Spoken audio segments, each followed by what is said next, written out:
first of all? Hi, Sandra. Yes, we did learn something new. First of all, that Mrs. Clinton is at best misleading and at worst lying to the court, right? She's developed this sudden case of amnesia concerning all sorts of documents, all sorts of things that she's signed and implemented, things like non-disclosure agreements, security briefings that she's received, and suddenly she can't recall any of these details. She's stuck.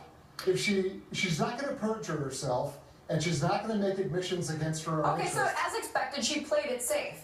But did you expect that? She said she cannot recall in some form 21 times. There was only 25 questions. So was it your sense that she was really trying to answer these questions because her camp maintains this is the same old thing we've answered a million times? Yeah, this is utterly unbelievable. It's the legal handiwork of David Kendall.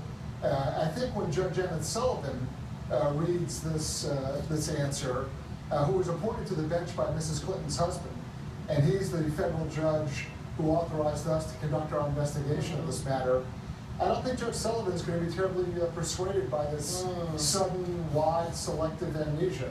So, as far as that amnesia is concerned, going back to an FBI report, when the FBI interviewed Clinton, investigators did report back then that in December of 2012, Clinton suffered a concussion and then around the new year had a blood clot. Based on her doctor's advice, she could only work at State for a few hours a day and could not recall every briefing she received.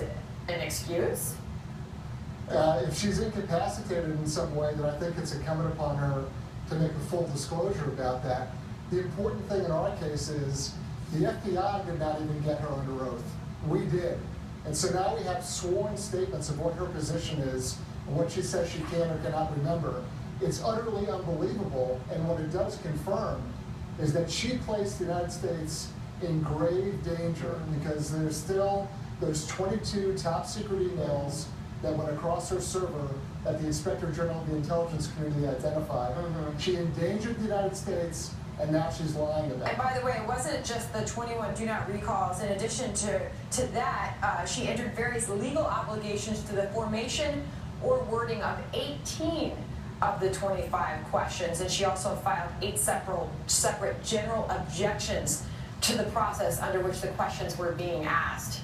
It appears to be an effort to really not get Ms. Clinton into any more trouble by answering these questions. It's the worst sort of lawyering that makes people hate lawyers. Had it been much different had this been verbal? If it was in person, if it was live testimony, yes. The fact that we were put in a position where we could only rely on interrogatories is a disadvantage.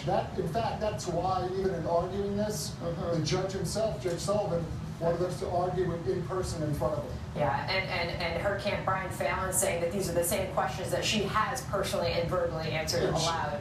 And she never has, and not under oath. We're the only ones who have ever gotten her under oath. Chris Farrell, thank you, sir. Thank you.